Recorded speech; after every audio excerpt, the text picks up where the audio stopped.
Now, you appeared on the Arthur Godfrey's Talent Scout in 1951. That was... Whoa, was it really? Yes. And besides the Paul Whiteman appearance, this was kind of like your television debut on a That's right. national network That's show. right. How did that come about?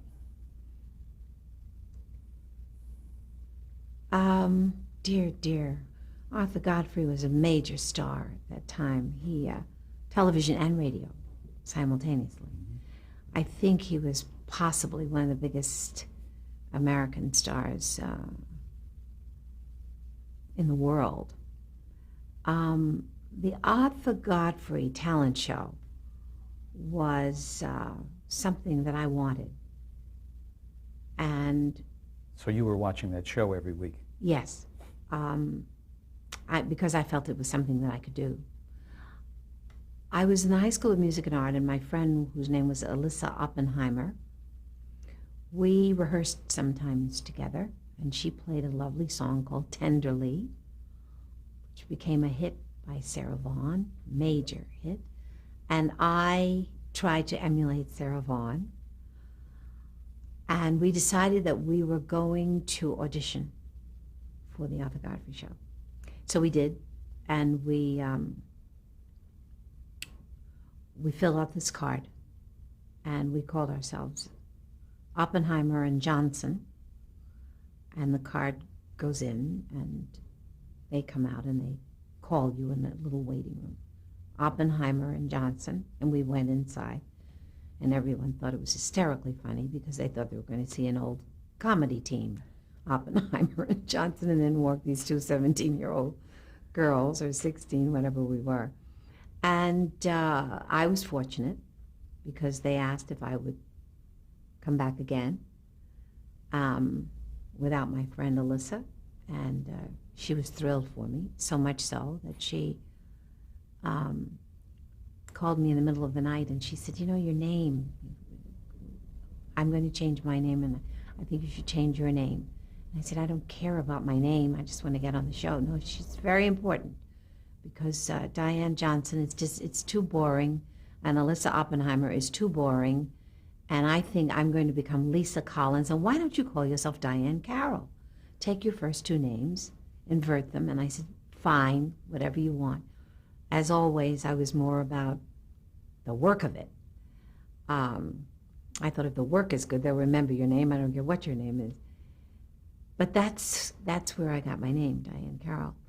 And I went back, and then I was on the show a couple of times. And then it was very interesting, too, to begin to get out into a larger arena than just the neighborhood, because Arthur Godfrey was very, very attracted to my mother. Arthur Godfrey really loved pretty ladies. And I think that's one of the reasons that I was on the show so quickly. Wasn't there an incident where you were in his office with your mother and he was kind of flirting with her? I was sitting there. I don't remember what he said or what he did, but I immediately explained to him that was absolutely unacceptable. And he was taken aback by that.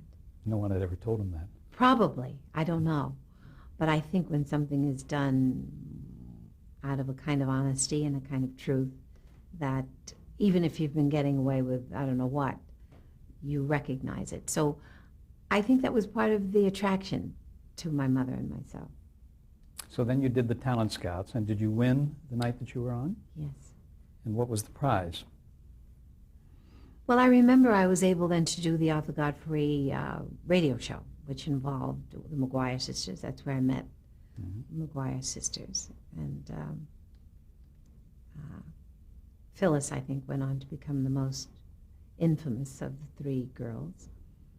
And there was a young man, young Italian singer at that time, who was on the show. I'll think of it, of course, afterward. It'll come up. Tell me about Arthur Godfrey, though. I mean, just your observations of him beyond the fact that he liked the ladies and flirted with your mother. Did he help you along? I mean, was he involved with what you were doing? He was involved with all of us. He was. Yes, he was. He was sort of a producer, creator kind of mind, including wardrobe, and he would always make comments. At that time, he was considered bossy and demanding, but I appreciated it. I liked the fact that he had something to say about what I was wearing, what I was singing, and that he had something to say about almost everything. And I learned a great deal from that. We were all afraid of him. We were all in awe. It's like he was sharp. He had a sharp tongue and a sharp manner.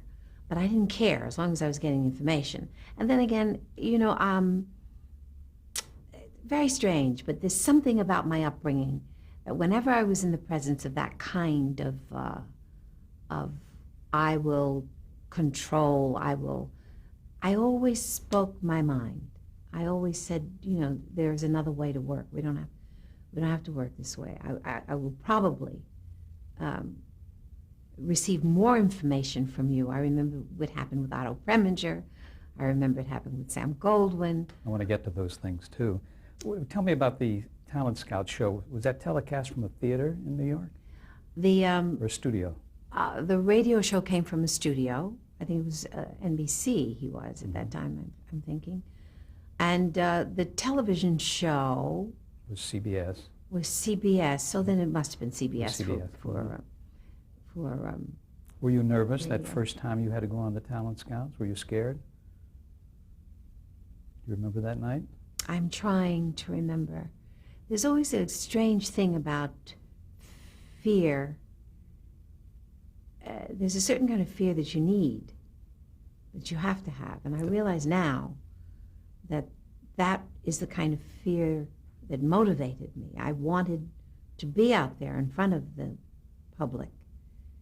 Of course I was afraid, but I was afraid not to the extent that it didn't impede your performance. It did not. As a matter of fact, it enhanced it. Enhanced what I wanted to do.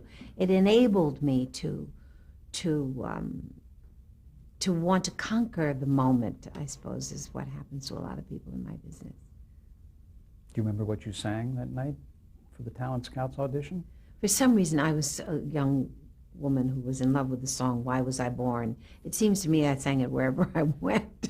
I don't know what that song meant to me, but maybe it was just vocally a wonderful showy kind of melodic.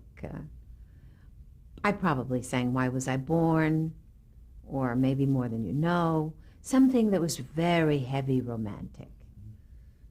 Did your parents watch the show? Of course they did that night. Yes, they did. And you remember their reaction? They were very proud. They were very proud. My parents were not enamored with the thought of my becoming a part of show business. They were very proud, but it was obvious that they would like me to put this aside, because the most important thing was to become a doctor, a lawyer, an Indian chief, whatever it is that one studies at university and walks away with that. As they called it, you have to get that piece of paper. You must get that degree. So it was a double-edged sword for them each time I performed. When you performed, were you considered like a celebrity in your own neighborhood? Did the other kids come over and tell you how good you were and everything? Some that were fortunate enough to have a television set. Right. Or really to be aware that there was such a thing as the Arthur Godfrey Show. Yes, but not really, nothing such as we know today. You're on television today, and the world knows it while you're on the air. But there were a few accolades, that feeling of being special a little bit. On the radio show, did you perform a number of times? Were you on for a certain number of weeks? Yes, and we were constantly rehearsing and constantly performing, and it was a great training ground because everything we needed was always provided. I'm very grateful to those early days on CBS with Arthur Godfrey. Did you learn a lot in terms of your singing? In terms of selecting a style for yourself? I think the style was beginning to evolve. Mm-hmm. But the seriousness of rehearsing, the seriousness of the business of it was certainly in the air. Everyone was very, very serious about what we were doing. And the McGuire sisters, and as I say, in particular Phyllis, she was very helpful about wardrobe and thoughts about makeup.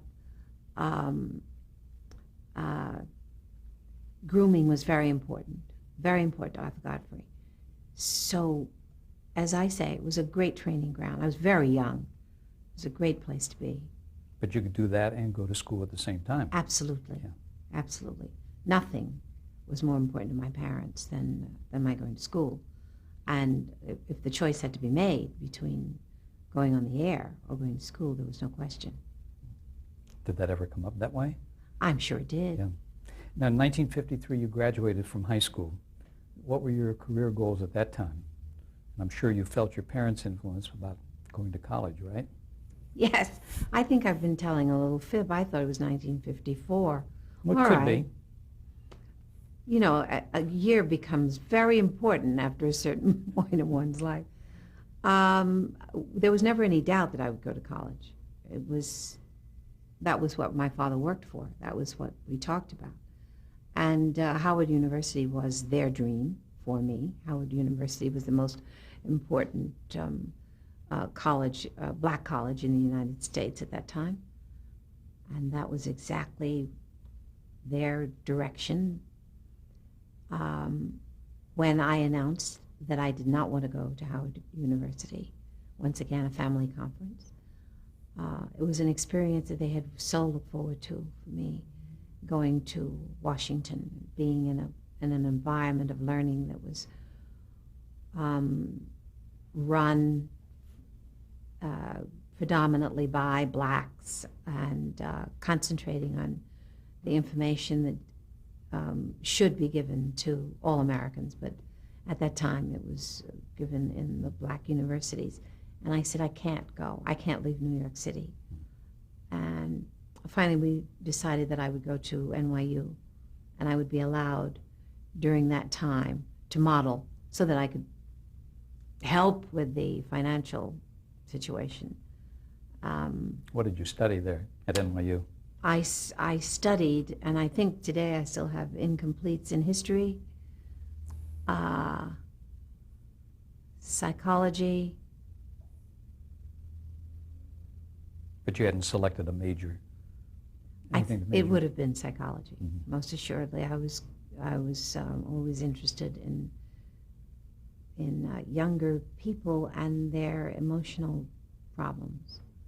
I suppose I had my own to deal with, and I thought I could study and help myself, and therefore learn to help others. I also knew that there was a part of my character that I don't like to finish a situation until I've exhausted every possibility of whatever area there is to find information, and I thought that would be helpful to other young people. It's a wonderful trait to have that. Sometimes. Well, There are times sometimes it gets you into trouble. And it can we won't talk definitely about that. get you into trouble. Okay. I'm going to 1953 now to a show called Chance of a Lifetime that was on ABC. Do you remember how that came about? How you got Once to again, I was on these shows were very popular at that time. Yes. And I saw the show.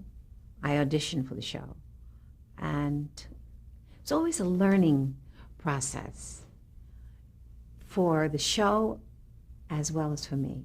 I realized as I became older that I brought information to them and they brought information to me.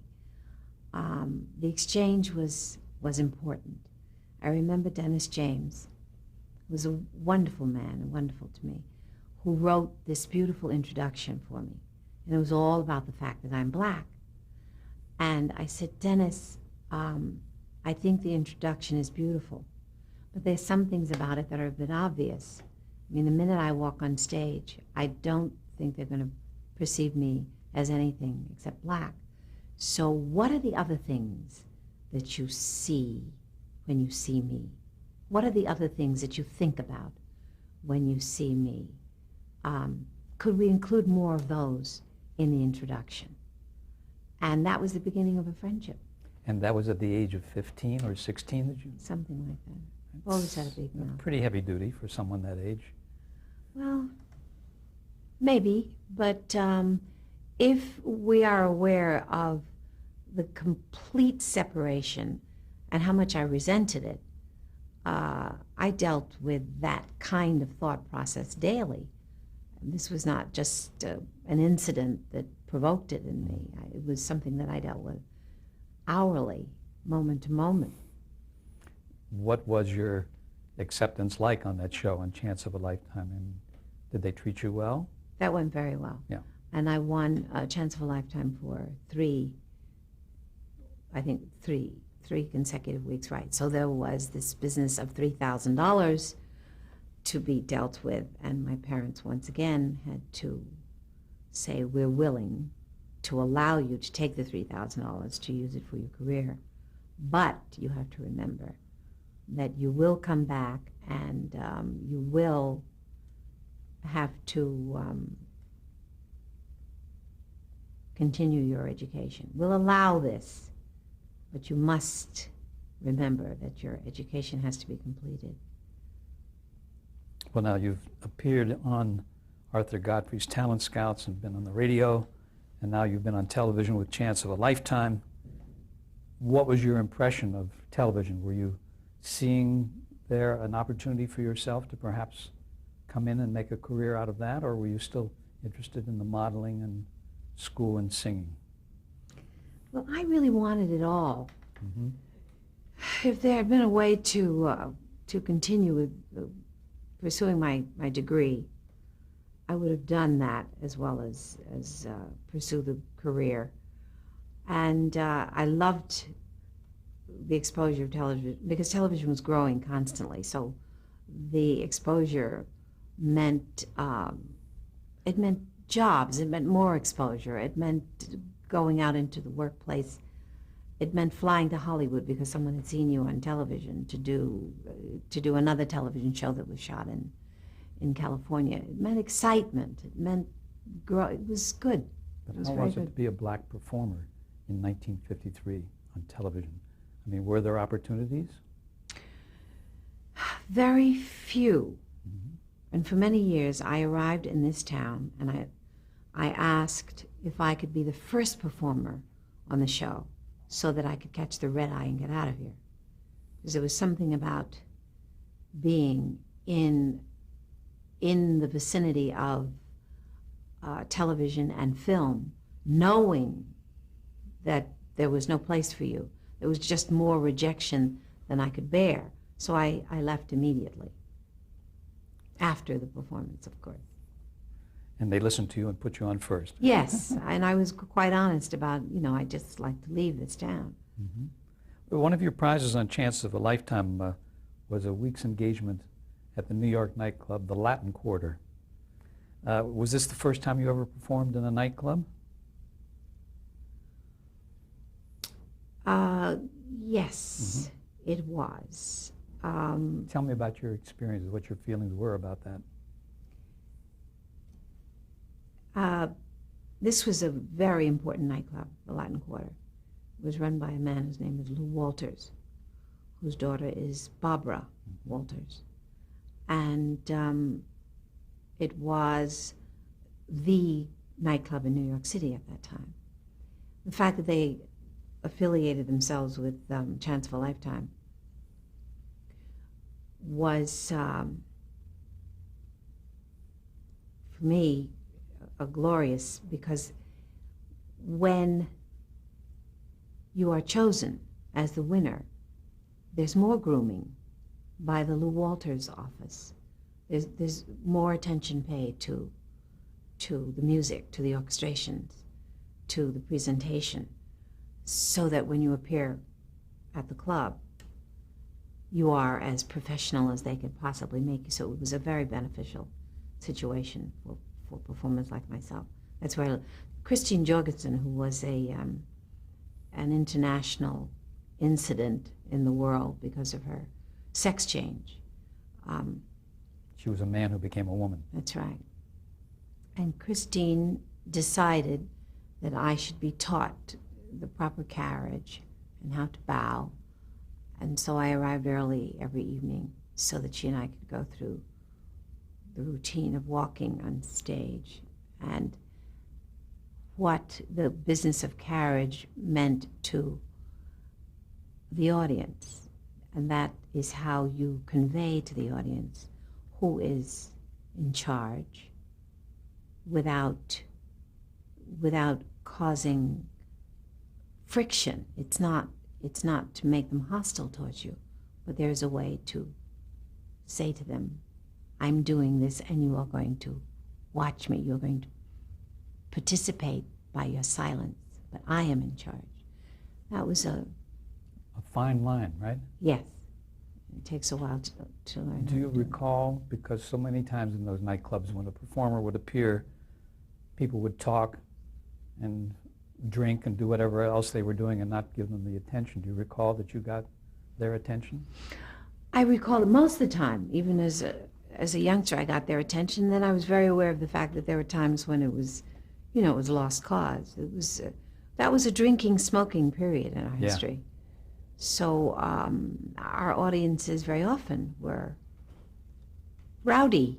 Do you remember what you sang at that time? Did you sing Why Was I Born? Of course I did. I sang all of the, what we call now good old songs. Rodgers and Hart, Harold Arlen, all the fine composers of that day, Duke Ellington. It was to become, I guess, I didn't realize it, but I was becoming a chanteuse. And it was imperative that you know all of the material. I was talking to Bobby Short about that the other night because he was appearing here, and he's an encyclopedia of material, and he explains the history, and that's why the audience is so riveted. He sure can capture an audience, can't he? Yes.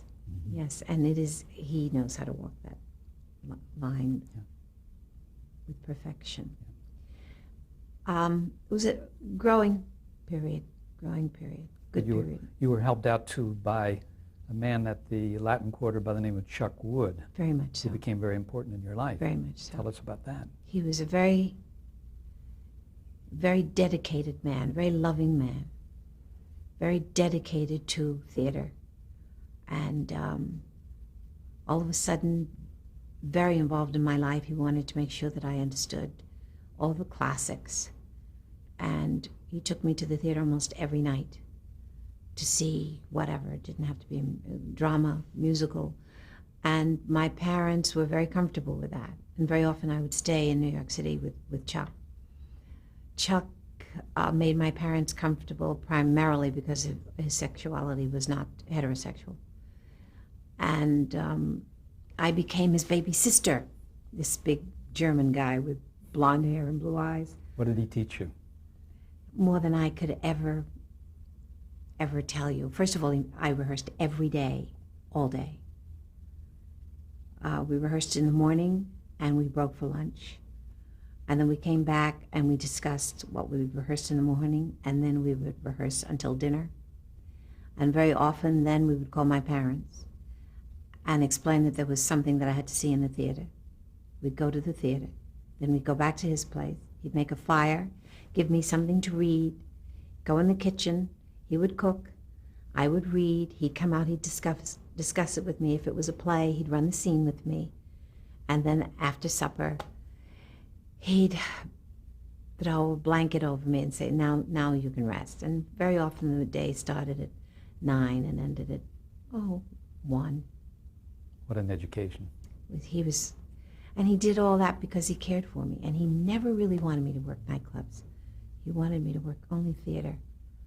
He said, it's expected that you'll work nightclubs. It's expected that you'll be sexy. It's expected. If I hear the word exotic once more about someone who is really has the potential to become a fine actress, I'll scream. The only reason they say that you're exotic is because of the color of your skin. And I heard all this. And I heard all of it. And it all went into the equation of whatever it is that I eventually decided to be as an artist. When he became your manager, was he out looking for jobs for Broadway roles for you? Constantly. He's the reason that I did House of Flowers. That was 1955. Is that right? Yeah, we'll get to that. 55, something like that. Mm-hmm. So did he get you auditions? Did you have to go sing? Yes. Mm-hmm. Yes, and he went with me. And did he accompany you on the piano? No, he had someone who was, Mm-hmm. she was brilliant. She was the first black female conductor on Broadway. Her name was Joyce Brown. And Joyce worked with me every day. We did every audition that one could possibly attend. Sometimes just to observe, to watch how the audition was run. It was a thorough schooling. I thought it was a taskmaster, but I loved him. The truth is to be told, I complained a lot, but it was fabulous. Oh, wonderful for you. Yes. To have someone like that in your life. Yes. Did you find that you could audition for roles that were wide open or only for black roles? Oh, at that time, it was only for black roles. There was no such thing No as... way. No, there was no such thing as a crossover role. Where did you perform at that time? Did you start working in nightclubs, or did you have performances out of town? Yes. There were clubs always. Nightclubs were very popular. Mm-hmm. There was one in Pittsburgh, one in Chicago, one in Florida, one in... And in the beginning, I traveled alone. That was a rough time. That was very hard. Hard life. A very hard life, and particularly going into areas that had never seen a young black woman. They didn't know anything about a young black woman who wanted to become an actress, a singer. And I remember being in towns where if I walked down the main street, all the people would come out of the shops to observe me because they'd never seen anyone like me before. What about where you could stay? Were there restrictions on that? Yes. The Lou Walters office had to research that very carefully because my parents were not happy about the fact that I was traveling alone. When they could afford it, sometimes the pianist would go, but more often than not I was alone and lonely and confined to the living area, except when I was taken to the performing area and then back to the living area. Mm-hmm. So I learned a lot about being alone. You, in 1954, left NYU. What kind of a reaction did that have on your parents? What one might expect. It was negative. It was with the promise that I would return and finish my education. They insisted upon a 2-year period that I would pursue this career. And I thought that was fair. I thought, all right, let's try it for 2 years. Let's see what happens. And within that 2-year period, I mean, you know what happened. Right. We're going to take it up on the next tape. Okay. All right. Thank you.